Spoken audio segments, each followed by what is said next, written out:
Christmas Eve at the Plaza Hotel should have been a night of warmth, music, and soft laughter. Instead, the ballroom shimmered with a cruel kind of brightness, the kind that exposes every flaw, every trembling breath, every humiliation. Evelyn Carter stood near the grand velvet staircase, one hand resting gently over her 7-month belly as she waited for her husband, Cole Harrington. She believed he had a surprise planned. She was right, but not the kind she could have imagined. In a sudden hush that swept across the ballroom like a cold wind, Jade Monroe appeared beside Cole, her glittering emerald gown clinging to her like a declaration of power. Cameras flashed. Guests whispered. And then Jade smiled a slow, poisonous smile as she lifted her crystal flute and accidentally tipped the red wine forward. The glass slipped. A dark splash hit Evelyn's pale maternity dress like fresh blood blooming across snow. "Oh dear," Jade cooed, her voice sweet but sharpened to a knife's edge. "That's what cheap fabric does. It stains easily." Small gasps rippled through the room. Evelyn's breath caught, her hands shook. She tried to speak, but her voice broke against the lump in her throat. Cole didn't defend her. He didn't reach for her. He didn't even look embarrassed. Instead, he gave Jade's waist a gentle squeeze and murmured, "Let's not make a scene, Evelyn. You're always so sensitive."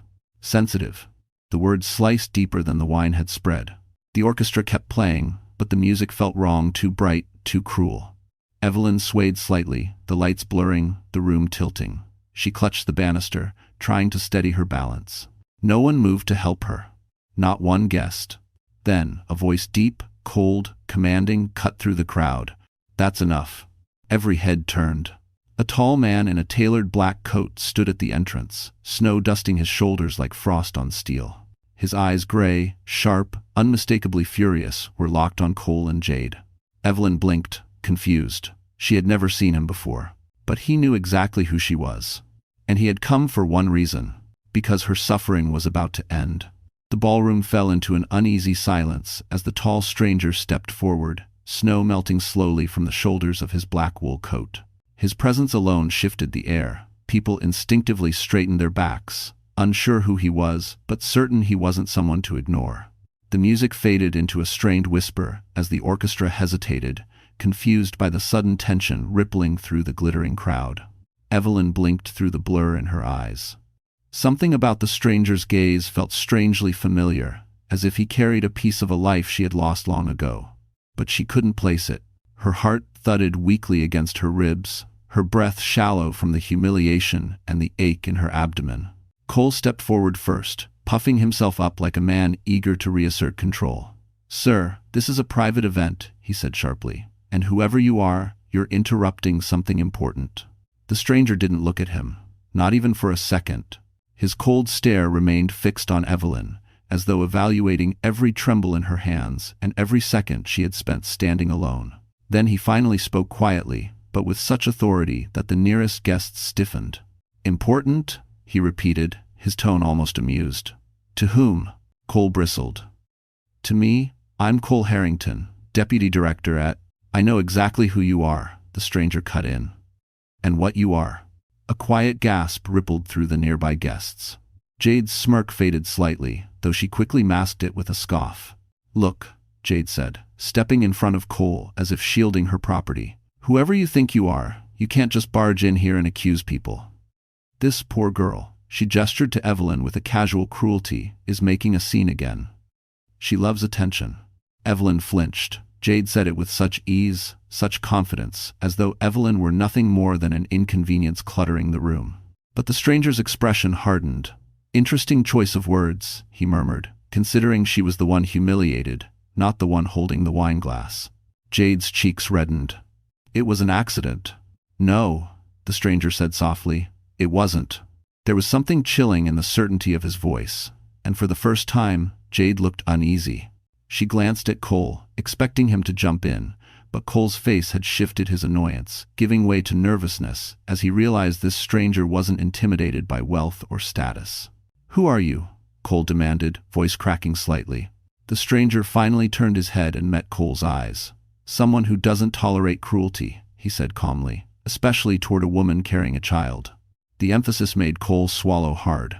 Then the stranger stepped closer to Evelyn, not touching her, but lowering his voice enough that only she could hear him. "You need to sit," he said. "You're shaking." It wasn't a question, it was an observation, a deeply accurate one. Evelyn's knees wobbled as the chandelier lights blurred again. Her breath hitched, and a wave of dizziness washed over her. But before she could respond, Jade burst out, "Oh, please, she's always dramatic." "She's not actually." Evelyn's hand flew to her stomach, her face twisting in pain. The stranger's eyes sharpened instantly. "Cole," he said, his voice a blade, "your wife is about to collapse." Cole opened his mouth to argue, but it was too late. Evelyn's body swayed. And then, the entire ballroom watched as she began to fall. Evelyn didn't feel the floor leave her feet. All she felt was the sudden rush of heat flooding her face, the cold sweat on her neck, and the crushing weight around her abdomen as the ballroom spun out of focus. A sharp cramp twisted through her belly, so sudden, so deep, that her breath fractured into small, frightened gasps. Her fingers slipped from the railing as her vision washed into white noise. Someone screamed. Another voice shouted for help, but the sound felt muffled, distant, as though she were sinking underwater. And then, arms strong, steady, unyielding, caught her before she hit the polished marble. The stranger. He held her as if she weighed nothing, lowering her against his chest with a care that stunned the room into silence.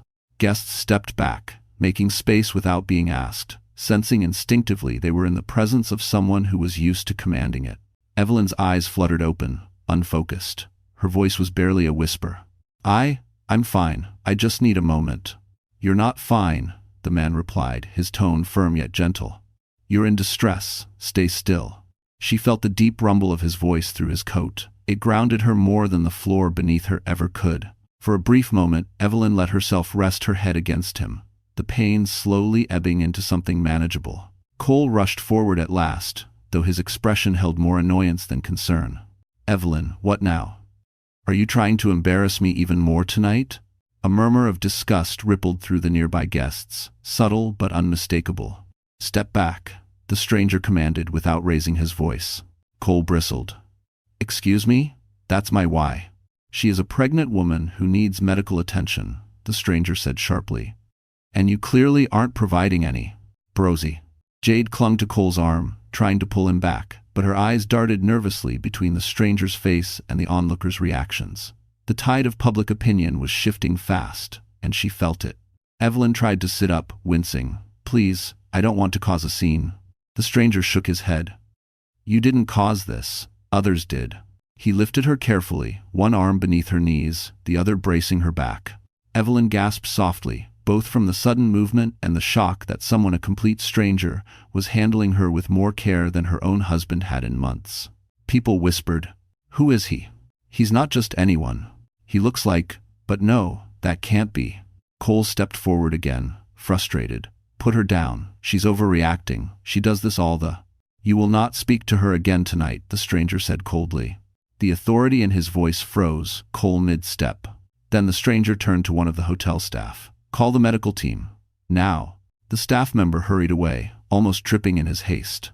Evelyn's breathing steadied slightly, though her heart still hammered with fear, pain, and humiliation. But beneath it all was something else: confusion, familiarity, as if she were looking at a face woven from memories she didn't know she had. Who are you?" she whispered. The stranger looked down at her, his expression unreadable. "A friend," he said quietly. "One you haven't met yet." And as the medical team rushed through the doors, the chandeliers trembling slightly from the sudden movement, the stranger held her with unwavering steadiness while the entire ballroom watched with wide, breathless eyes. Then he added, barely audible, "And I've been searching for you for a very long time." The sirens were faint behind the thick glass of the private ambulance, but Evelyn heard them like echoes carried from miles away. She drifted in and out of consciousness, her head leaning against the cool cushion behind her. A paramedic pressed a gentle hand to her shoulder while monitoring her vitals, but it was the stranger sitting beside her, silent, composed, unshaken, who held her attention every time her eyes fluttered open. He didn't touch her, not even once, yet she felt anchored by him, as if his presence alone kept the panic from swallowing her whole. The ambulance stopped at a private hospital on the Upper East Side. Not the usual emergency wing, but a VIP entrance with marble floors and soft lighting meant to calm the nerves of the elite.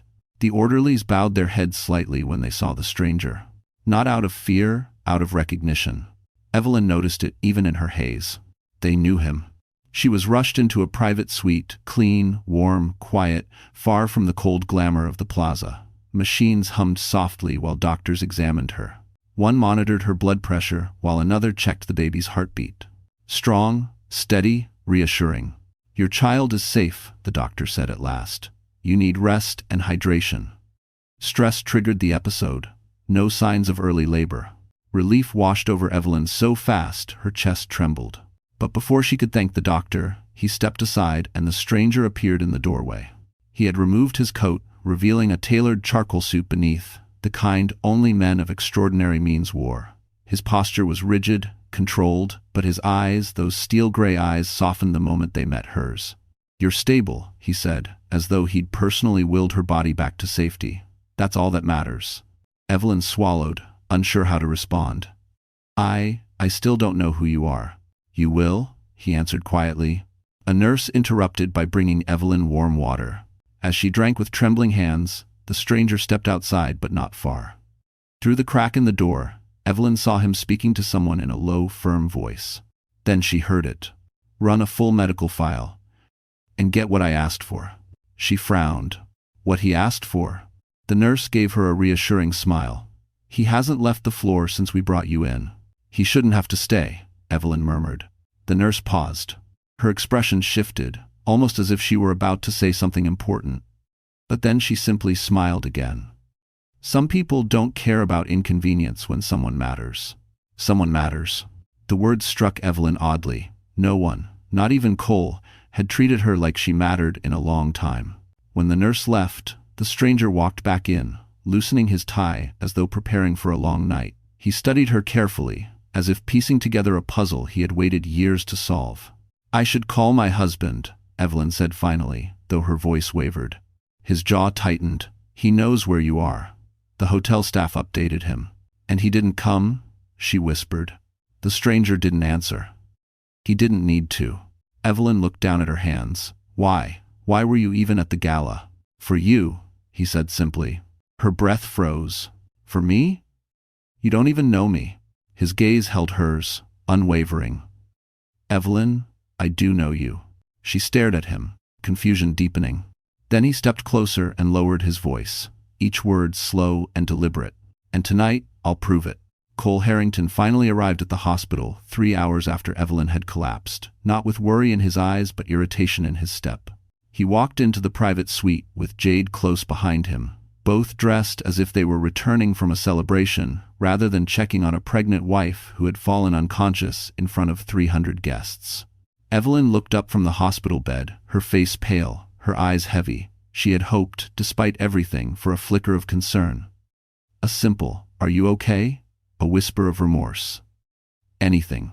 Instead, Cole glanced at the medical equipment, then at the plush suite, and scoffed. "Well, this explains the ambulance bill," he muttered. "You always find the most expensive way to get attention." Jade stifled a laugh behind her manicured fingers. Evelyn's heart throbbed with a different kind of pain. "I didn't choose this room," she whispered. "The doctors brought me here." "Because someone insisted on it," Jade added, her voice sing-song and cruel. "Your new friend." Evelyn stiffened. She didn't know the stranger's name or his connection to her, but she knew he was the only one who had cared enough to stay. He hadn't left the floor at all. Meanwhile, Cole was arriving now, after finishing dinner, likely dessert, and whatever else Jade demanded of him. Cole took a seat, not by Evelyn, but on the lounge chair next to Jade. "You really embarrassed me tonight," he said sharply. "Fainting in the middle of the ballroom? People think you did it for sympathy." Evelyn blinked, stunned. "I nearly fell because of stress, Cole, because you let someone humiliate me." "Here we go again," he snapped, rolling his eyes. "Everything is always my fault. If you can't handle a little teasing, maybe you shouldn't be out in public." In freshen. "If nauthnaduded were samord, too hot." "A little teasing?" Evelyn's voice cracked. "She poured wine on me." Jade leaned forward, faking innocence. "Oh, come on. It was an accident. I even apologized." You smirked, Evelyn whispered. Jade shrugged, her eyes shimmering with triumph. Cole waved a dismissive hand. Enough. I'm not going to argue. The board of executives were watching. Do you realize how bad that made me look? He spoke as if Evelyn's health, her fear, her humiliation, even her child were inconveniences tarnishing his evening. Evelyn's breath trembled. Our baby was in danger. Cole didn't flinch. Doctors said the baby is fine, so stop milking this. I had important people to talk to. I can't jump every time you have a mood swing. Tears stung Evelyn's eyes. She wasn't emotional, she wasn't overreacting, she was breaking. The door opened quietly, and the stranger stepped inside with a calm, measured stride. He didn't look at Cole or Jade. His eyes went straight to Evelyn, reading her shaken breath, her trembling hands, her barely contained hurt. Cole stood quickly, puffing his chest. You again? I told the nurse, I don't want random strangers. He's not a stranger, Evelyn said softly, surprising even herself. He helped me when you didn't. End quote. The stranger's expression didn't change, but something cold and decisive flickered in his eyes. Cole scoffed. Helped? He's meddling. No, the man said finally, his tone low and dangerous. I'm intervening. Jade crossed her arms. Who do you think you are? He stepped closer, eyes icy and clear. Someone who knows exactly what you two did tonight. Cole's face hardened. And what is that supposed to mean? The stranger paused, letting silence coil like a warning. Then he spoke quietly enough to make Jade's smirk vanish. It means your night is far from over. The hospital room dimmed to a soft amber glow as the night deepened. Machines hummed steadily, their quiet rhythm the only constant in a world that felt as though it were collapsing beneath Evelyn's feet. Cole and Jade had stormed out minutes earlier, offended by the stranger's calm defiance and irritated by Evelyn's refusal to stop being dramatic. The door shutting behind them had left the air strangely peaceful, yet the silence carried its own weight. Evelyn lay still, one hand resting over her belly, the other gripping the blanket as if it were a lifeline. The stranger stood by the window now, his silhouette framed by the New York skyline. Snow flurries drifted against the tall glass, melting instantly under the warmth of the room. Why are you helping me? She asked softly, the question slipping out before she could stop it. He didn't turn immediately. Because someone should have, he answered. Someone should have a long time ago. His words struck her deeper than she expected. She swallowed hard, her throat tight. The events of the evening had shaken more than her health. They had yanked open memories she had carefully buried for years. She closed her eyes. A small apartment in Queens. The sound of clattering pipes. The trembling voice of the social worker telling her she would be taken to a different foster home just for a little while. The look of pity adults wore around her like a uniform. Tears she wiped silently at night so no one would think she was weak. She had spent her life trying to prove she wasn't a burden, and that desperate need for stability had led her straight into Cole's arms. 7 years ago, he had seemed gentle, attentive, grateful to have someone who believed in him. He used to bring her cheap roses wrapped in plastic, and she thought they were more beautiful than diamonds. He used to tell her she was strong, capable, worth loving. But slowly, almost imperceptibly, his affection had shifted into criticism, then control, then indifference. Every argument ended with her apologizing. Every mistake, even the smallest one, became proof she wasn't good enough. He chipped away at her confidence, grain by grain, until she was a ghost of the fearless girl she'd once been. And tonight, watching him stand proudly with Jade, while she sank into humiliation, a part of her heart she didn't know was still alive, finally cracked open. The stranger turned from the window at last and walked closer. His steps were slow, deliberate, almost cautious, as if he understood how fragile she felt. You weren't meant to live like this, he said quietly. Evelyn tried to smile, but it trembled. Maybe this is all I was meant for. No, he said, and this time his voice held a fierce certainty. Evelyn, you have no idea who you really are. A chill moved down her spine. What do you mean? He exhaled, the kind of exhale someone releases when they've been carrying a truth too heavy for too long. I didn't want to say this tonight. Not like this. Not when you're hurt. Her fingers tightened around the blanket. But you deserve the truth, he continued. And hiding it any longer would be a greater cruelty than what they did to you tonight. Evelyn's pulse thudded in her ears. She felt the room tilt, not from weakness this time, but from fear and anticipation she couldn't name. "What truth?" she whispered. The stranger stepped closer, his eyes steady and unflinching. Then he spoke a single sentence that shattered the fragile world she knew. "Evelyn, you were never abandoned. Your real family has been searching for you for 28 years. Evelyn stared at the stranger, her breath catching somewhere between disbelief and fear. The room felt impossibly still, as if the city outside had paused its heartbeat just to hear what he was about to say next. Her fingers curled tightly into the blanket, trying to anchor herself in a world that suddenly felt unfamiliar. "What do you mean?" "Searching for me," she whispered. "My file said I was abandoned as an infant. No relatives. No one looking." The stranger's jaw flexed, the faintest sign of anger. Not at her, never at her, but at the circumstances that shaped her life. "That file was wrong," he said. "Tampered with. Hidden. By who?" His silence was enough of an answer. Evelyn swallowed painfully. She had always sensed something off in her records, pages missing, vague notes, social workers who avoided eye contact. But she never expected the truth to be this large, this life-changing. The stranger reached into the inside pocket of his suit. For a moment, Evelyn thought he might reveal an ID, something to finally tell her his name. Instead, he placed a sealed envelope on the bedside table. Her breath hitched. The paper bore a medical lab's insignia. She recognized it: Sterling Medical Research Institute, one of the most expensive genetic labs in the country. "I took a DNA sample the moment you arrived," he said. "Your hair was damp from the snow. It wasn't difficult." "Lesend. Please for. You tested me without asking?" His expression softened. "I had to be sure. Before I said anything, before I risked giving you hope you might not be ready for." She looked at the envelope again. Her chest tightened. Hope had never been a gift for her. It had always been a wound, something fragile that life punished her for believing in. "I don't understand," she said. "Why would anyone be looking for me? I'm just—" "You are not just anything," the stranger interrupted firmly. "You were born into one of the most powerful families in the country, and you were taken from them." Her vision blurred. The words were too heavy to digest. He moved closer, pulling a chair to her bedside as if preparing for a conversation he had rehearsed 1,000 times. His voice lowered to a steady calm. "Your biological father is Alexander Sterling." Evelyn's breath vanished. She had heard that name her entire life. Everyone had. Sterling Global, Sterling Tower, Sterling Foundation. A legacy carved into the skyline of Manhattan. Her mind tried to reject it immediately. It was too much, too surreal. "No," she whispered. "That's impossible." "It's the truth," he said.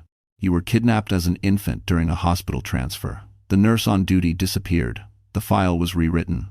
The Sterlings spent years searching, hiring investigators, reopening cold leads. But the trail went cold. Until tonight." Evelyn trembled. "But why now? Why me?" The stranger hesitated for the first time all evening. "Because I recognized you," he said finally. "Your eyes, your smile, the way you carry yourself. I've seen your face every year in the private family archives." "Archives?" she echoed faintly. He exhaled. "Evelyn, I'm not just someone who happened to be there tonight." Her pulse raced, sweat beaded on her palms. He stood slowly, as if revealing a truth that would change everything. "My name is Nathaniel Sterling." The room spun. "And I," he continued, voice steady as steel, "am your older brother." Evelyn's heart cracked open, shock, grief, and something painfully like recognition flooding through her. Nathaniel reached for the envelope, sliding it gently toward her. "This," he said, "is the DNA test confirming it." Her hands trembled as she reached for it. But before she could open it, the door burst open, and Cole stood there, fury blazing in his eyes. Cole's footsteps thundered into the hospital room like a storm. His eyes, red from anger or alcohol, it was impossible to tell, locked onto Nathaniel first, then onto Evelyn clutching the sealed DNA envelope. Fury twisted his features. "What the hell is going on here?" he snapped. "Who is this man, and why is he still near my wife?" Nathaniel didn't blink. "Your wife?" he echoed softly, almost with pity. "You lost the right to call her that the moment you let another woman humiliate her." "It's Arforsnum." Cole scoffed. "Oh, spare me. Evelyn knows how dramatic she gets. If she hadn't overreacted, she fainted, Nathaniel cut in sharply. Because of you. Cole stepped forward, pointing a trembling finger at him. I don't care who you think you are. Stay out of my marriage. It isn't a marriage, Nathaniel said quietly. It's captivity. Evelyn gasped softly. Cole froze. For a moment, something ugly flickered in his eyes. Then came the explosion. You! Cole roared, turning on Evelyn. You embarrass me. You ruin my reputation.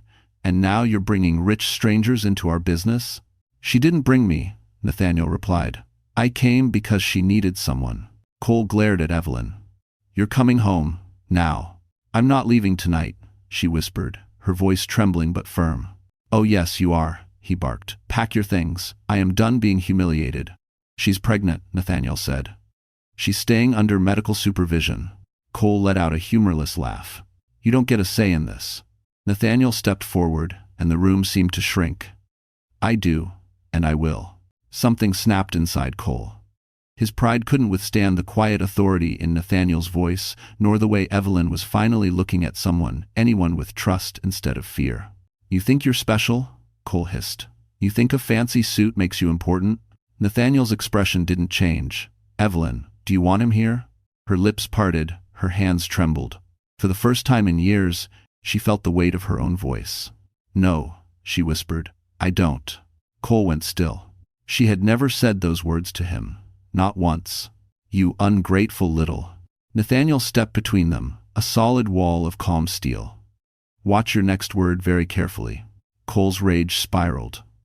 You don't get to talk to me like I do, Nathaniel said, and his voice dropped to a terrifying softness. Because she is my family. Cole's laugh cracked. Family? She has no family. She was a nobody when I met her. Nathaniel moved faster than Evelyn could blink.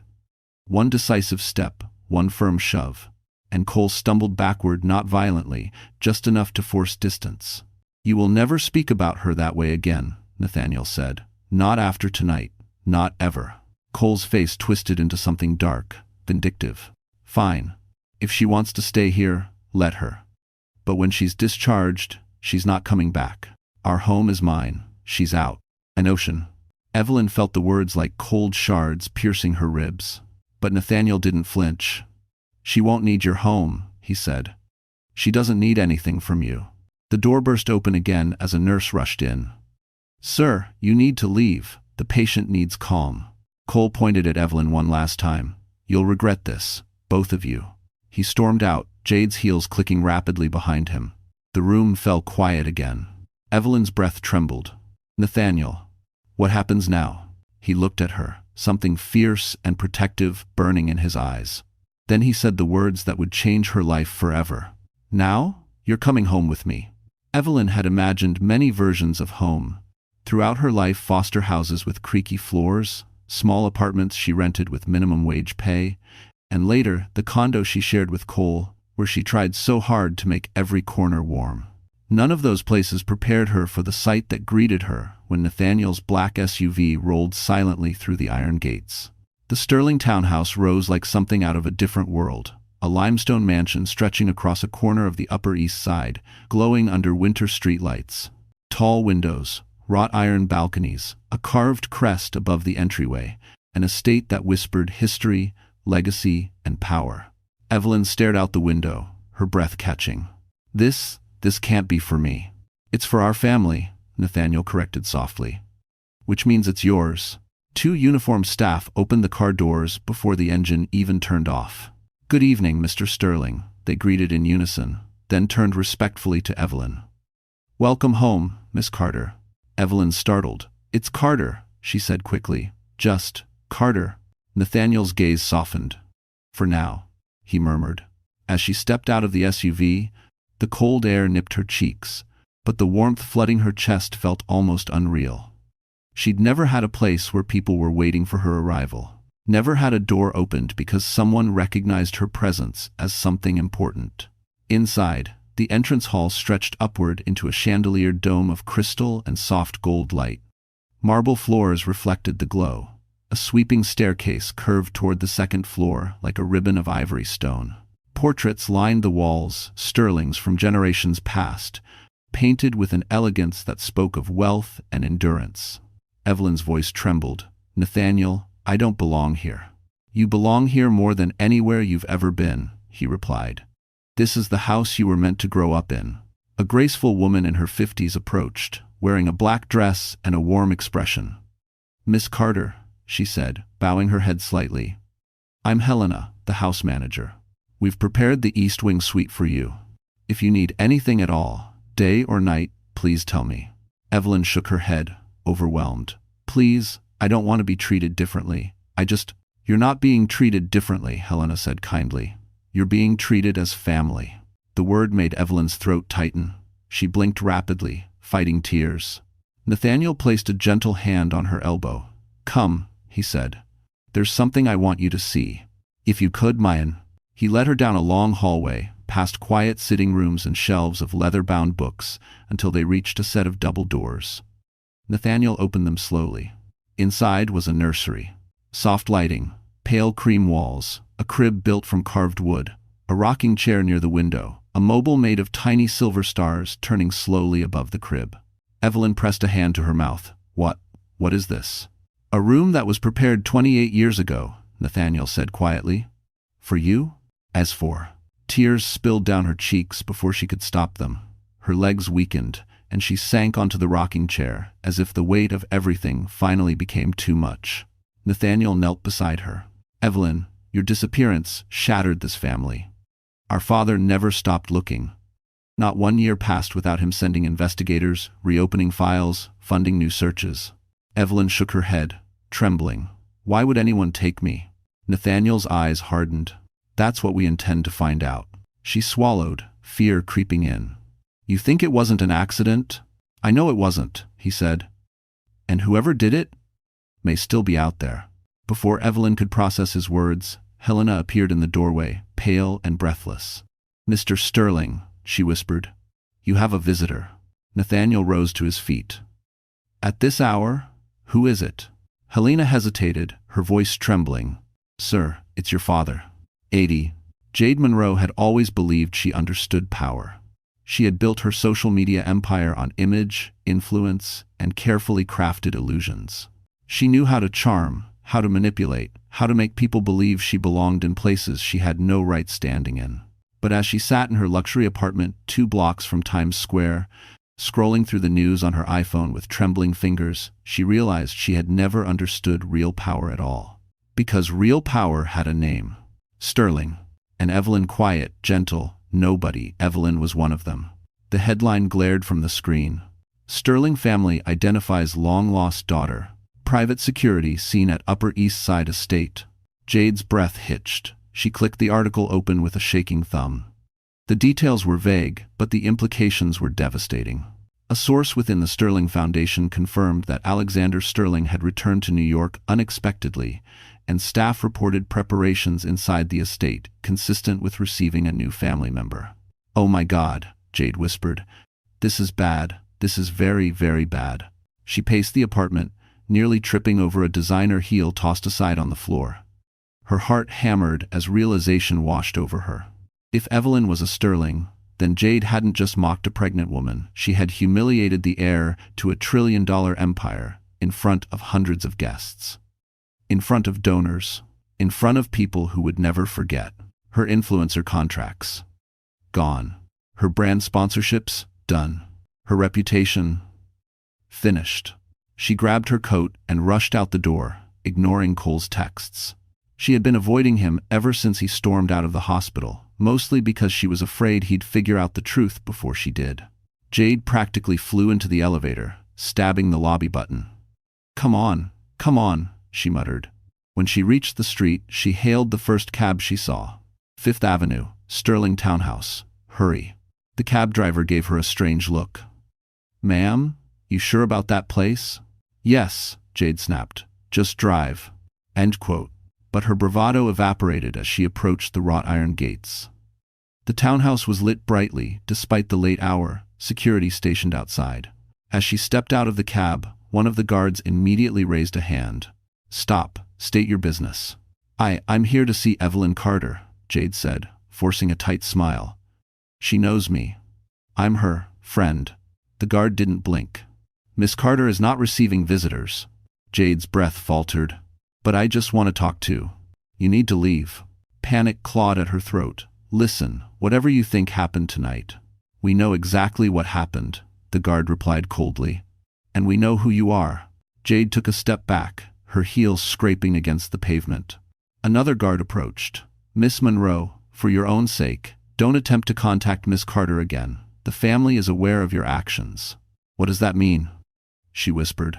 "It means," the guard said, lowering his voice, "your name has been flagged. You won't get within 50 feet of her." Jade's knees buckled slightly. "This can't be happening. I didn't know she was a Sterling. I swear I didn't know." "Power doesn't care what you knew," the guard said. "Only what you did." A cold gust of wind swept across Fifth Avenue. Jade looked up at the glowing windows, heart pounding, fear curling through her like smoke. What had she done? And more importantly, what would the Sterlings do next? Before she could collect her thoughts, one of the guards spoke into his earpiece. "Sir, a call from the hospital. It's urgent." Then he turned toward the door. "Mr. Sterling needs to come inside. Now." Morning sunlight filtered gently through the tall windows of the Sterling townhouse, warming the edges of the cream-colored curtains and brushing soft light over Evelyn's face as she woke. For a moment, she didn't remember where she was. There was no sound of Cole rushing through drawers, no scent of Jade's perfume clinging to his coats, no tension waiting to erupt. Instead, there was silence, peaceful, luxurious, almost sacred. A knock sounded at the door before Helena stepped in with a tray. "Good morning, Miss Carter. I brought breakfast. Dr. Rivington also sent supplements he wants you to take today." Evelyn sat up slowly, her hand instinctively resting on her belly. "Thank you," she said softly. "Really, this is more care than I'm used to." Helena's expression softened. "You deserve care, dear, not survival." The words nearly broke her. Later, 2 nurses entered with a quiet professionalism Evelyn had never experienced. They checked her vitals, monitored the baby's heartbeat again, and adjusted her hydration plan. When they left, a stylist arrived with warm hands and gentle words, offering to wash and dry Evelyn's hair so she didn't have to strain herself. She almost cried when she saw her reflection afterward. Not because she looked glamorous, she didn't. She looked rested, safe, human. Nathaniel entered then, pausing at the doorway as if he didn't want to intrude. "How are you feeling?" he asked. Evelyn smiled faintly. "Better."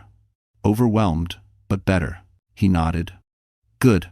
You'll need your strength in the days ahead."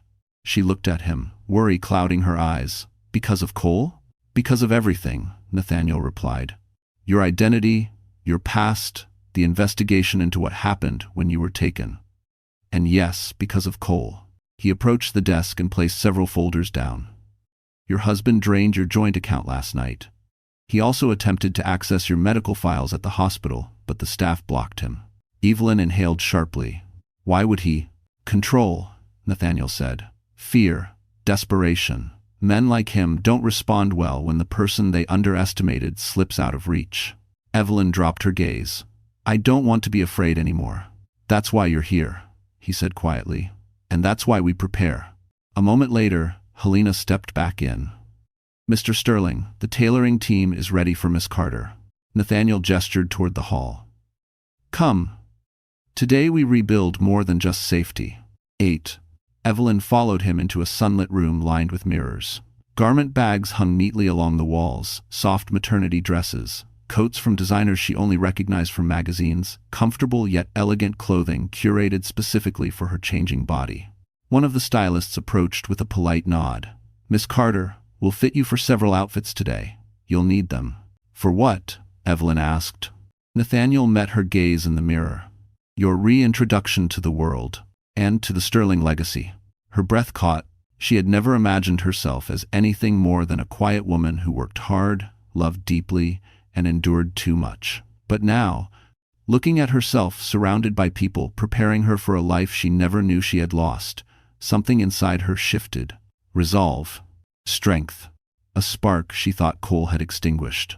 Hours later, dressed in a soft cashmere coat and warm winter boots, Evelyn stepped outside for her first breath of fresh air since the hospital. Nathaniel waited with the car, hands in his pockets against the cold. "Ready?" he asked. No, she admitted, but I want to be. The SUV pulled away from the curb, Manhattan unfolding before them. Where are we going? Evelyn asked quietly. Nathaniel glanced at her. To meet the man whose life shattered when you disappeared. Her heart stopped. Evelyn, he said gently, we're going to meet our father. The car turned onto Fifth Avenue as Evelyn's pulse thundered, and the Sterling Tower came into view, its doors already open, as if waiting for her. The moment Evelyn stepped into Sterling Tower, she felt something shift inside her.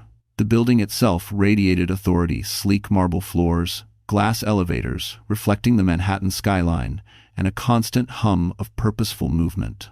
People in tailored suits passed by with quiet efficiency, each one casting curious glances toward her.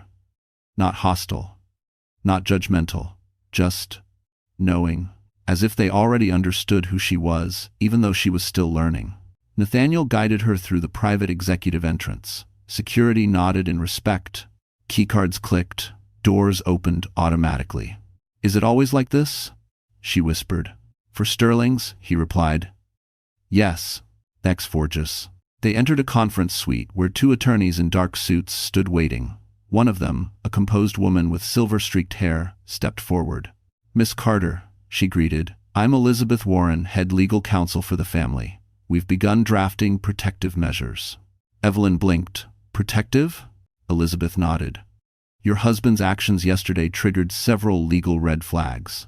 Tampering with your medical access, draining shared accounts, verbal aggression in a public setting, grounds enough for an immediate protective order. But now that we know who you are, the stakes are higher. Evelyn swallowed. Higher? Nathaniel took a seat beside her. Cole didn't just mistreat his wife. He mistreated a sterling heir. And the law doesn't look kindly on anyone who endangers family assets. Assets? Evelyn repeated softly. You, Nathaniel said gently. You are the asset. I candor. Elizabeth set a folder in front of Evelyn. Your inheritance ties, your legal status, your rights as a mother, they all must be secured immediately. We've prepared emergency motions. I don't want revenge, Evelyn murmured. I just want safety. And that, Nathaniel said, is what this is. As she signed the first document, her hand shook. Not from fear of Cole, though that fear still lived somewhere deep, but from the magnitude of what she was stepping into. For the first time, her name carried weight. Her decisions mattered. Her signature could change the course of her life. Cole will be served by tomorrow morning, Elizabeth continued. He'll be legally prohibited from approaching you. And financially? Nathaniel asked, his tone turning lethal. We're freezing all joint accounts. His access is revoked. Evelyn felt a flutter of guilt. He'll panic. He already is, Nathaniel replied. He just doesn't know how bad it's about to get. It's Minus' story. The attorneys began outlining the next steps, custody protections, asset separation, the possibility of annulment, once lineage confirmation was complete. Evelyn listened, absorbing every word even as a part of her mind drifted back through the years. All the times she apologized to Cole. All the moments she minimized herself to avoid conflict. All the tears shed quietly behind closed doors. Now she wondered why she ever accepted so little. Suddenly, the door opened, and a young assistant hurried in, breathless. Mr. Sterling, urgent update. Nathaniel's expression darkened. Speak. It's Cole Harrington, the assistant said, nerves tightening his voice. He showed up at the hospital demanding Evelyn's discharge papers. When they refused, he yelled that he was coming here. Evelyn's chest constricted. He's coming to Sterling Tower? The assistant nodded. Yes, and he's angry. Nathaniel's voice turned ice cold. Security will handle him. Elizabeth placed a steadying hand on Evelyn's arm. He cannot reach you. He will not reach you. But before Evelyn could breathe a sigh of relief, the intercom crackled sharply. Mr. Sterling, the security chief said, voice urgent. We have a situation in the lobby. Nathaniel stood instantly. What situation? There was a pause, brief, trembling. Sir, Cole Harrington forced his way into the building. Evelyn's heart stopped. And he's demanding to see your sister. He says he won't leave without her. Chaos had a way of traveling through a building like electricity, and Sterling Tower, usually a fortress of calm precision, was no exception. Evelyn could feel the shift even before the door opened. A murmur of raised voices drifted from the hallway, overlapping with the tense crackle of security radios. Nathaniel stood, calm but radiating danger. "Stay here," he instructed Evelyn. "Whatever happens, you do not leave this room." Her breath trembled. "Nathaniel, don't let him hurt anyone." "He won't," Nathaniel said. "He's done enough damage for a lifetime." Elizabeth straightened her suit jacket and stepped toward the door. "Security will escort him out." But before she could open it, the handle jerked violently. The door burst inward. Cole stood there disheveled, wild-eyed, sweating from exertion or panic. His tie hung loose, his hair was a mess, and his chest rose and fell with furious breaths. Evelyn instinctively pressed a hand to her belly. "Evelyn?" Cole said, pointing at her as if she were the one who owed him an explanation. "What the hell is going on? Why are there lawyers involved? Why are my accounts frozen?" Nathaniel stepped between them like a steel barrier. "Because you no longer have access to anything connected to her." Cole shoved him an idiotic, reckless move. Nathaniel didn't budge. "You think you can take my wife?" Cole snapped. "You think you can take my money? My life?" "You destroyed your own life," Nathaniel said evenly. Cole's eyes darted to the papers on the table, legal notices, protective orders, financial freezes. His face twisted with panic. No, she wouldn't do this. Evelyn wouldn't betray me like this." Evelyn's voice shook. "I didn't betray you. You betrayed me over and over. Mistress." Cole's expression flickered, the mask of charm he carried so often, slipping into something harsher. "I gave you everything. A home. A life. No one else would have put up with you." Nathaniel's voice cracked like a whip. "Enough." But Cole kept going, louder, more desperate. "You think you're special now? You think you're too good for me because this guy, this rich clown, decided to adopt you into his fantasy?" Evelyn felt something inside her harden. "Nathaniel isn't adopting me," she said quietly.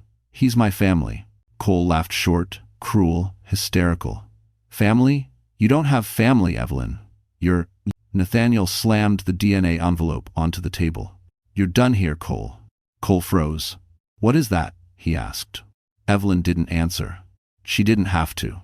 Nathaniel opened the envelope, pulled out the lab report, and held it up so Cole could see the name printed clearly, Evelyn Sterling. Cole's voice collapsed. "Sterling?" He looked at her, horrified. You're one of them?"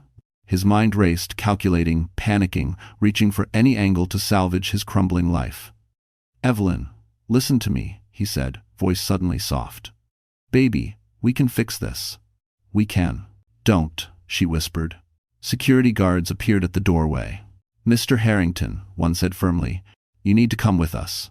Cole backed up, shaking his head. No, she can't do this to me." "Evelyn, think about your baby. Think about our future. Our future ended the night you chose someone else's hand over mine." Cole lunged forward, not to attack, but to grab her, to plead. Nathaniel intercepted him instantly, gripping his arm with controlled force. "You will never touch her again," Nathaniel said. Security moved in. Cole fought, shouting curses, accusations, bargains, but none of it mattered. They dragged him out of the room, his voice echoing down the hallway. "Evelyn, you'll regret this. You need me. You'll come back, I know you will." The doors closed behind him. Silence. Evelyn's hands shook, tears burning her eyes, not from grief, but from release. For the first time, the weight of years lifted from her chest. Nathaniel placed the DNA file before her. "It's time," he said softly. "The world needs to know who you are." She swallowed, voice barely audible. "What happens now?" Nathaniel looked at her not as a stranger, but as a brother. "Now," he said, "we go public." And somewhere across the city, a reporter opened an email with a video-attached footage of Jade and Cole humiliating Evelyn in front of hundreds. The Sterling legal conference room was silent except for the faint hum of the city outside. Evelyn sat at the polished table, her hands clasped tightly in her lap. She felt stronger than she had in years, but a nervous tremor still lived beneath her ribs. Today was the day everything became official. Today she would face Cole for the last time, not as his wife, not as a powerless woman begging for scraps of affection, but as Evelyn Sterling, rightful heir to a world he could never touch. Nathaniel sat beside her, steady as stone. Two attorneys waited with documents arranged in precise stacks. Security stood by the door, expressionless but alert. Then the door opened. Cole Harrington walked in, escorted by 2 guards. His face was pale, his eyes bloodshot, and his suit disheveled as if he had dressed in a panic. When he saw Evelyn, he froze, and for a moment she saw the man he used to be, the one she once believed loved her.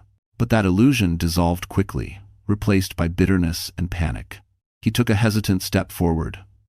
"Evelyn, sweetheart, we don't have to do this." She didn't speak. Cole tried again. "All of this, the drama, the lawyers, this isn't you. You're emotional because of the baby. You're confused." Evelyn felt Nathaniel's protective energy beside her. She lifted her chin. "I'm not confused. I see clearly now." Cole's jaw tightened. "You'd really throw away our marriage because your rich family swooped in? Because of him?" He gestured angrily toward Nathaniel. "My brother didn't ruin our marriage," Evelyn said. "You did." Cole let out a harsh laugh. "Please. You're nothing without me. You think these people care about you? They're using you. You're not one of them. They're feeding you some fantasy so they can control you." Nathaniel's voice cut through the air. "If anyone controlled her, it was you. And that ends today." Cole slammed his hand on the table. "Shut up, this is between me and my wife." Elizabeth, the attorney, slid a document toward him. "This is a restraining order, Mr. Harrington. And this," she slid another, "is the petition for divorce." Cole stared at the papers as if they were poison. "No, no, no, no. Evelyn, don't do this. Think about everything we built together." "What we built," Evelyn whispered. "I built us. I worked, I sacrificed, and you took advantage of every part of me." She reached for the pen. Her hand shook, but her decision did not. "Evelyn," Cole said desperately, "don't sign that. I made mistakes, but you can't." "You cheated on me," she said softly, her voice breaking but her resolve sharp as glass. "You belittled me. You abandoned me while I carried our child. There's nothing left to save." Before Cole could speak again, she signed her name. Evelyn Sterling. Cole's face drained of color. "No, no, you can't leave me. I need you. I need." "It's over," she said. "Accept it." Security stepped forward. "No," Cole shouted, lunging toward her. Nathaniel intercepted him instantly, gripping his arm with an iron strength that made Cole wince. "Touch her again," Nathaniel warned, "and you'll deal with more than security." "To this man." "And to there," Ascode. Cole struggled, but there was no authority left in him, only desperation. "Evelyn, please. I'll change. I'll do anything. Just don't take my life away." "You took your own life apart," she answered. Security escorted him toward the door. His voice cracked, raw and frantic. "You'll regret this, I swear." The doors shut behind him. Silence fell. Evelyn exhaled shakily. "Is it really over?" Nathaniel placed a reassuring hand on her shoulder. "It's the end of him," he said. "But for you, this is only the beginning." Before she could speak, her phone buzzed on the table. A breaking news alert flashed across the screen. Jade Monroe releases a statement accusing Evelyn of fraud. Jade Monroe had been in crises before brand scandals, feuds with influencers, PR nightmares she crafted herself for attention, but never had she faced a storm she couldn't manipulate. Never had she been up against a family whose wealth and influence dwarfed every connection she had ever scraped together. And this time, she had no idea how deep the Sterling's reach truly went. Her statement hit the internet like a lit match dropped in gasoline. "Evelyn Carter has been pretending to be someone she's not. I believe she is manipulating the Sterling family for money." For a few short minutes, Jade thought she had regained control. Comments poured in. Some supported her. Some mocked her. But Jade had always known how to spin a narrative, and she thought she could again. Until the second headline appeared, and the third, and the 100th. Sterling family responds to allegations. Nathaniel Sterling releases verified DNA documents. Cole, Harrington, and Jade Monroe under investigation. Jade froze in the middle of her living room, the glow of her giant flat-screen TV washing her pale as the news erupted. "What?" she whispered. She grabbed the remote, switching channels. Every network, every anchor, every reporter, they were all talking about her. And not in the way she was used to. Jade Monroe, social media personality, is facing scrutiny after multiple witnesses confirm her involvement in the public humiliation of Evelyn Carter, now revealed to be Evelyn Sterling, daughter of billionaire Alexander Sterling. A knock at her door startled her. She rushed over, hoping it was Cole, anyone who could help her make sense of this nightmare. But when she opened it, 2 federal agents stood on the other side. "Jade Monroe?" one asked. Her throat closed. "Yes, we're with the Internal Revenue Service. We have questions regarding financial inconsistencies tied to your influencer contracts." "My... what?" she stammered. The agent opened a folder. "Several of your income reports appear falsified. Multiple sponsors have claimed fraud. You'll need to come with us for questioning." "No," Jade whispered, backing away. "This is a mistake. I didn't do anything wrong." "Ma'am," the agent said firmly, "failure to comply will result in immediate detainment." Jade's mind raced. She looked around the apartment, the designer bags, the luxury furniture, the perfectly curated life she had built out of smoke and mirrors. This couldn't be happening. Not to her. Not to Jade Monroe. She grabbed her purse, trembling. "Fine, I'll come. Just let me grab my phone." She darted to her bedroom, closing the door long enough to check her notifications. A new video was trending. She clicked. Footage from the Plaza Hotel.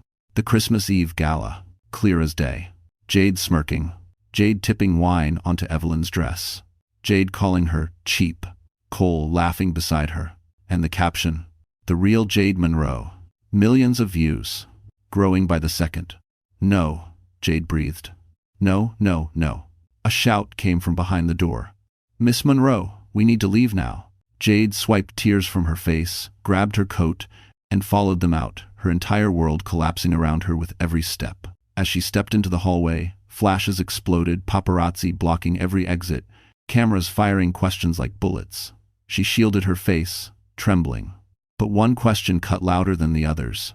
"Jade, is it true the Sterling family is filing charges against you?" She froze. "Charges?" she whispered. The agents exchanged a glance. "We'll discuss everything at the office," one said. But Jade barely heard him, because right then, her phone buzzed a notification from an unknown number. She opened it. One message. "You should not have touched my sister." The sender's name made her blood run cold. Nathaniel Sterling. Her knees buckled as the agents guided her into a black sedan. And across town, Evelyn Sterling was preparing for a confrontation far more dangerous than Jade could ever imagine. Cole Harrington had always believed 2 things about himself: that he was smart and that he was untouchable. But as he sat in the dim corner of a downtown bar, nursing a drink he couldn't afford anymore, he felt both illusions crumble like dust. The bartender ignored him. The patrons avoided him. His phone vibrated endlessly with missed calls from Jade, from his boss, from numbers he didn't recognize. The entire city suddenly felt hostile, as if Manhattan itself had turned its face away. Cole slammed the glass onto the counter, breath shaking. "This is all her fault," he muttered. "Evelyn did this. She set me up. She's not who I thought she was." He told himself he believed that. He needed to believe it. But the pit in his stomach whispered the truth. He had no idea who Evelyn really was, and now everyone else did. He scrolled through social media. Every headline hit him like a punch. Sterling heiress revealed. Evelyn Sterling files for divorce. Formal complaints against Cole Harrington under review. He dropped the phone, chest tightening. How did everything fall apart so fast?" he whispered. As if summoned by his despair, the TV above the bar flickered to a breaking news segment. A polished anchor spoke. "In a surprising move, Sterling Global has acquired Harrington and Weber Properties. The acquisition includes a complete restructuring of executive staff, most notably the removal of Deputy Director Cole Harrington." Cole froze. "What?" he breathed. "No, that can't no." But the anchor continued. "Sources confirm that Nathaniel Sterling will oversee the transition personally." Cole Harrington was escorted from the building earlier today after attempting unauthorized access to restricted files. Cole's pulse roared in his ears. He leapt off the bar stool and stumbled for the exit, nearly slipping on the wet sidewalk outside. He hailed a cab with frantic gestures. "Sterling Tower," he shouted. The driver hesitated. "You sure? Rough crowd there today. Just drive." Traffic blurred past as Cole's mind spiraled. The company he had worked years to climb through gone. His reputation destroyed, his marriage over, his mistress under investigation, and all because of one woman he thought he controlled. When the cab stopped, Cole bolted towards Sterling Tower, only to be met by a wave of flashing cameras. Reporters swarmed. "Cole, is it true you falsified accounts? Did you know Evelyn was a Sterling heir? Are you responsible for the Christmas Eve incident? Did you assault security trying to enter the building?" "Shut up," Cole roared, shoving through the crowd. Security guards blocked the entrance. "You're not allowed inside," one said flatly. "I'm here to talk to Nathaniel Sterling," Cole demanded. "He can't do this to me." The guard didn't move. "He already has." Cole tried pushing past him. In an instant, 2 more guards pinned him back. "You can't bar me," Cole shouted, voice cracking. "I worked here. Sir," the guard said calmly, "you were terminated. This building is private property. Further attempts to enter will result in arrest." The word arrested echoed inside Cole's head. His panic doubled. "You don't understand," he shouted. "Evelyn is my wife. She owes me." A new voice cut in. "She owes you nothing." The crowd parted. Nathaniel Sterling walked toward him, flanked by security, lawyers, and the kind of quiet, unshakable power Cole had never possessed in his life. Nathaniel stopped only a foot away. Cold, controlled, deadly calm. "You ruined your own life," Nathaniel said, "but you made one mistake bigger than all the others." Cole trembled. "What mistake?" Nathaniel leaned in. "You underestimated her." The guards released Cole just long enough for him to stagger backward, stunned. But Nathaniel wasn't finished. "As of today," he continued, "the Sterling family is pursuing legal action. Financial misconduct, emotional endangerment, coercion. You'll be hearing from our attorneys." Down. Cole's world darkened around the edges. "No," he whispered. "Nathaniel, please." Nathaniel turned away. The guards moved forward. Cole collapsed to his knees. The flashing cameras captured everything. And somewhere high above, in the top floor of Sterling Tower, Evelyn watched the broadcast live, her hand trembling over her belly, as an unexpected figure appeared in the doorway behind her. Evelyn stood frozen as the figure in the doorway stepped into the soft light of the executive suite. For a second, the world narrowed to nothing but the sound of her own heartbeat and the steady hum of the city below the window. The man who entered was older than Nathaniel, silver hair swept neatly, posture regal even beneath the weight of years. His presence filled the room without effort. His eyes, deep, storm gray like Nathaniel's, softened the moment they landed on her. Alexander Sterling. Her father. Evelyn's breath caught painfully. She had imagined this moment, but never expected it to feel so overwhelming, so terrifying, so strangely familiar. Nathaniel followed him inside, quieter than usual, as if even he knew this moment belonged to them alone. Alexander's voice trembled. "Evelyn?" Her name and his voice made her knees weaken. She swallowed hard. I don't know what to say." "Then let me speak," he said softly. He took a slow step forward. "For 28 years, I've lived with the guilt of losing you. 28 years of searching, of hoping, of refusing to let the world forget your name." His voice cracked. "And now you're here." Evelyn blinked quickly, tears blurring her vision. "I didn't know anyone was looking for me." Alexander's face twisted with pain. "You should never have suffered the life you did. You should never have been alone." Her lips trembled. "I survived." "You did more than survive," he whispered. "You became extraordinary." Nathaniel placed a gentle hand on her shoulder, steadying her as her emotions surged. But before Evelyn could speak, a sudden, sharp pain shot through her abdomen. She gasped, grabbing the edge of the table. Nathaniel's expression sharpened. "Evelyn? What's wrong?" "I don't know," she breathed, panic rising. "It hurts more than before." Alexander stepped forward instantly. "Is it the baby?" The pain intensified, radiating across her spine. Her fingers curled into fists. "Something's wrong." Nathaniel was already on the phone. "Get a medical team to the executive suite. Now." Evelyn's breath shortened, her heart pounding in terror. "Nathaniel, Dad, I'm scared." Alexander wrapped an arm around her trembling shoulders. "You're safe. I'm right here." The door swung open as Sterling medical personnel rushed in, 3 doctors, 2 nurses, and emergency equipment.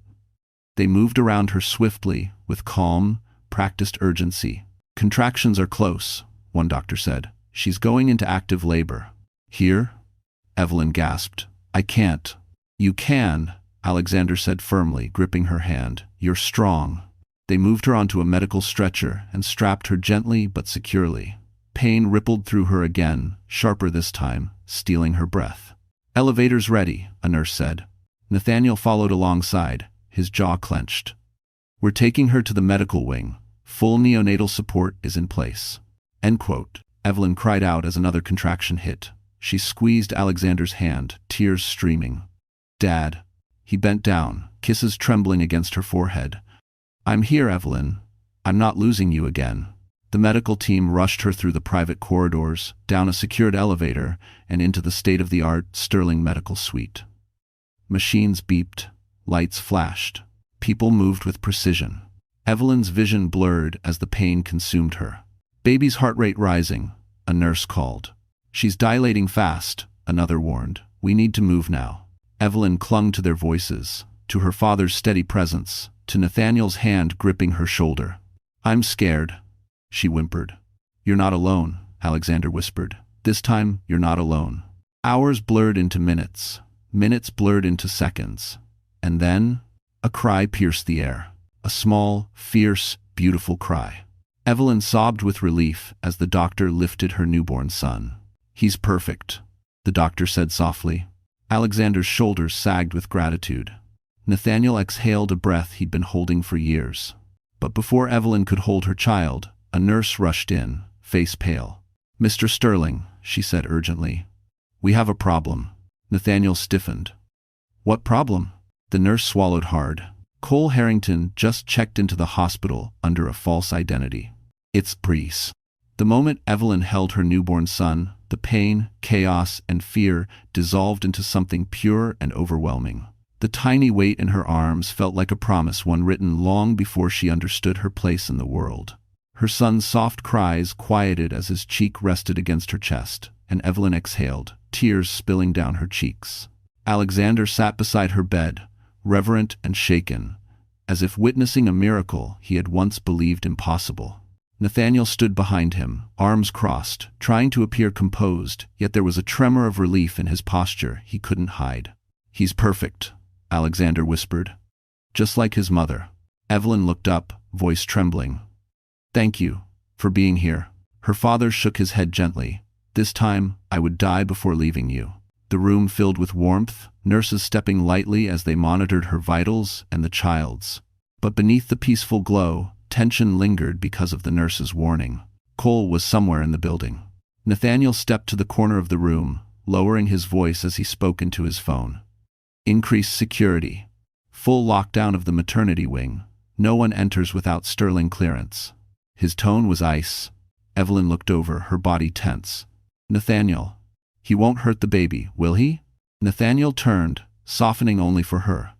"No, he won't get near either of you. I promise." Hours passed quietly. Evelyn drifted in and out of sleep, her baby resting in a clear bassinet beside the bed. Alexander never left her side, occasionally brushing her hair back gently, trying to make up for years he could never replace. When evening fell, the skyline outside shimmered gold and violet. A nurse brought in a warm meal, and Evelyn finally felt calm enough to speak. "Dad," she said softly, "what happens now?" Alexander inhaled slowly, as though weighing decades of responsibility. "Now you begin a life that was always meant for you. A life with protection, stability, and love." He paused, eyes on the baby. "Your son will grow up with everything you were denied." Evelyn blinked back tears. "But what about Cole?" "He won't let go. He'll keep coming." Nathaniel stepped forward, placing a reassuring hand on her bed rail. "That's why we're going public. The world needs to know you are a Sterling. With the announcement, no one will dare lay a hand on you." She hesitated. "Will it be safe?" "It will be safer than living in the shadows," he said. Alexander nodded. "Tomorrow morning, the Sterling Foundation will hold a press conference. I will introduce you officially." The words struck Evelyn's heart with both weight and awe. "Introduce me," she whispered. "You will stand before the world as Evelyn Sterling," her father affirmed. "Not the abandoned child, not the mistreated wife, my daughter. Heir to a legacy." Evelyn pressed a hand to her heart. "I never thought I'd have a family." Nathaniel smiled faintly. "You have one now. And we're not going anywhere." Before she could respond, the security panel outside her room beeped sharply. Everyone turned. A guard rushed in, breathless. Mr. Sterling's security caught someone attempting to access the maternity ward. Cole? Nathaniel asked instantly. The guard shook his head. No, sir. Someone else. Alexander stood. Who? The guard swallowed. A woman. Fake ID. Tried to bribe one of the nurses. Evelyn's stomach dropped. Who? The guard looked at her, voice grim. Jade Monroe. She's inside the hospital. The moment Jade Monroe's name left the guard's mouth, Evelyn felt her blood turn cold. She instinctively tightened her grip around her newborn's blanket, as if shielding him from a danger he couldn't understand. Alexander stepped closer to her bed, protective instincts hardening the lines of his face. Nathaniel, meanwhile, looked as though he could command an army with a single breath. She came here, Evelyn whispered. Why? To finish what she started, Nathaniel said grimly. Jade never accepts consequences. She thinks she can outmaneuver the world if she just spins fast enough. Alexander touched Evelyn's hand. You're safe. We'll handle this. Think, end quote. But Evelyn shook her head, surprising even herself. No. I'm done letting other people fight my battles. If she's here, if she wants to face me, then I'll face her. Nathaniel's expression softened with a mix of pride and concern. You don't owe her anything. I know, Evelyn said, but I owe myself closure. Nathaniel signaled the guard. Where is she now? Detained in the west corridor. Security is holding her in a consultation room. Alexander straightened. Escort us. End quote. Evelyn carefully handed her son to a nurse, pressing a gentle kiss onto his forehead before rising. Her legs were still weak, but her resolve held her upright. The hallway outside buzzed with controlled activity, guards positioned at every corner, nurses moving quickly, whispers spreading like thin smoke. When they reached the consultation room, 2 guards stepped aside. Inside, Jade sat at a metal table, hands cuffed, mascara streaked down her cheeks. The glamorous influencer was gone. In her place sat a trembling woman, stripped of her armor, reduced to what she had always been, cruelty without power. Her eyes widened when she saw Evelyn. You shouldn't be walking after giving birth, Jade blurted, tone sharp with disbelief. What are you doing here? Finishing this, Evelyn said quietly. Jade's mouth twisted. I didn't come here to hurt you. Then why sneak in with fake ID? Nathaniel asked, stepping forward like a shadow. Why bribe a nurse? Why violate federal security laws? Jade looked away. I panicked. Everything is falling apart. The agents, the videos, the press, my managers dropped me. Everyone hates me. That's not my fault, Evelyn said. You did that. Jade's voice cracked. I just needed one last chance. To explain, to fix my image. Nathaniel scoffed softly. You didn't come to apologize. You came to manipulate her again. Jade slammed her cuffed hands on the table. I wanted her to tell the media I'm not a monster. If she just said she forgave me, everything would calm down. Evelyn stared at her. You humiliated me while I was carrying a child. You tried to break me. Why do you think you're entitled to forgiveness? Jade's breathing quickened. Because, without my reputation, I'm nothing. I'll lose everything. You destroyed yourself, Evelyn said softly. Not me, not the Sterlings, you. Alexander stepped forward, voice firm yet calm. Miss Monroe, you didn't just harm my daughter. You endangered her pregnancy, contributed to an assault, and attempted unlawful entry into a restricted medical wing. Jade's face drained. Are you pressing charges? Yes, Alexander said simply. Every single one available. Jade shook violently. Please, Evelyn, please help me. Evelyn met her tear-filled eyes. For a moment, she searched for even a shred of remorse. She found none. I hope, Evelyn said quietly, you learned something from this. Nathaniel nodded to security. Take her. Jade screamed as the guards escorted her out, her pleas echoing down the hall. When silence finally returned, Evelyn exhaled shakily. It's over, she whispered. Nathaniel rested a hand on her shoulder. Not quite. There's one last person who thinks he still has a claim on you. Evelyn's pulse quickened. Cole? The guard's radio crackled to life. Mr. Sterling, we found him. Thanks for watching. Nathaniel stiffened. Where? The radio hissed. He's on his way to the press conference. The Sterling Foundation press conference was held in the grand ballroom of the Metropolitan Pavilion, a venue chosen for its sweeping chandeliers and marble floors, fitting for the moment the world would finally learn the truth. Journalists filled the room, flashes popping like stars, murmurs rising with every passing minute. Evelyn stood behind the velvet curtain, dressed in an elegant cream suit tailored that morning, her posture straight despite the exhaustion still tugging at her limbs. Her newborn slept peacefully in Nathaniel's arms nearby, unaware of the world waiting outside to know his name. Alexander stood beside her, steady, proud, the protective presence she had longed for her entire life. "You don't have to speak," Alexander told her softly. "I can handle this." Evelyn shook her head gently. "No, I want to. For once, I want my own voice to end the story." Nathaniel smiled. "Then let's give them a story they'll never forget." A coordinator signaled. It was time. The Sterlings stepped onto the stage, and the room erupted in camera flashes. Alexander took the podium first. "Thank you all for coming," he began, his voice deep, commanding decades of respect. "Tonight, I reveal something long kept from the world and painfully kept from my own family. If it T7. He paused, eyes softening as he looked at Evelyn. "My daughter, Evelyn Sterling, was taken from me as an infant. For 28 years, I searched for her. Tonight, I stand before you whole again."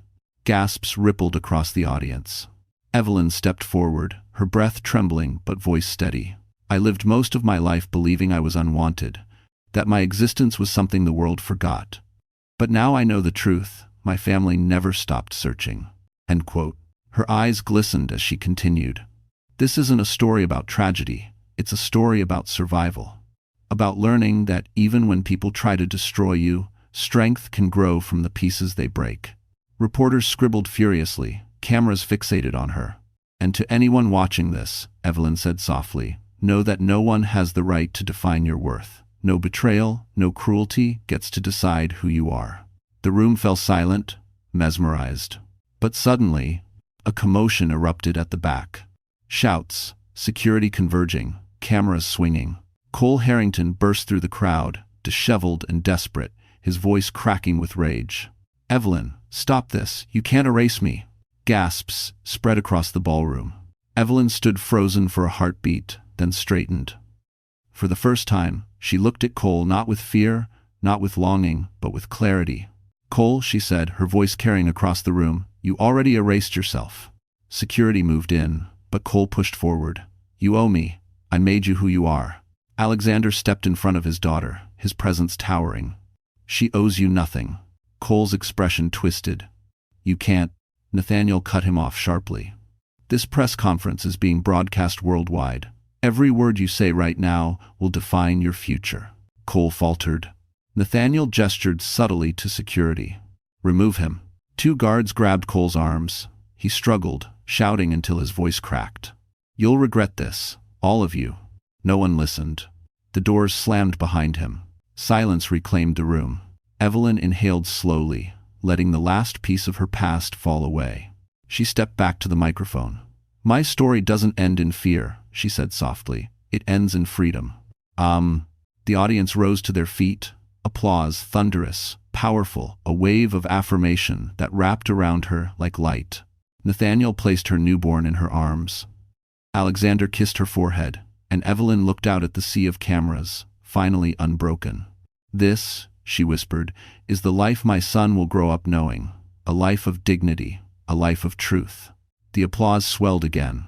The stage lights glowed warm against her skin, and the chapter closed. Not with pain, but with triumph.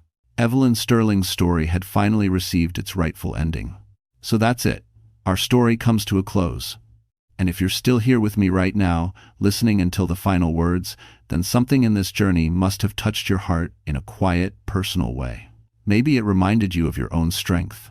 Maybe it reminded you of everything you've survived. Or maybe it simply made you feel seen. Evelyn's story teaches us something powerful. Your worth isn't determined by the people who fail to see it. As Marcus Aurelius once wrote, "The opinion of 10,000 men is of no value if none of them know who you are." You are not defined by betrayal, nor by the people who walked away, only by the courage you choose to stand with today. And healing, real healing, often begins when we finally decide to protect our peace, when we stop explaining ourselves to those committed to misunderstanding us, when we rise, quietly but firmly, into the life we deserve. If this story gave you a bit of strength, or a moment of reflection, or even a single breath of comfort, then stay with us. Like, share, and subscribe so more hearts can find their way to these stories. You being here matters. Truly.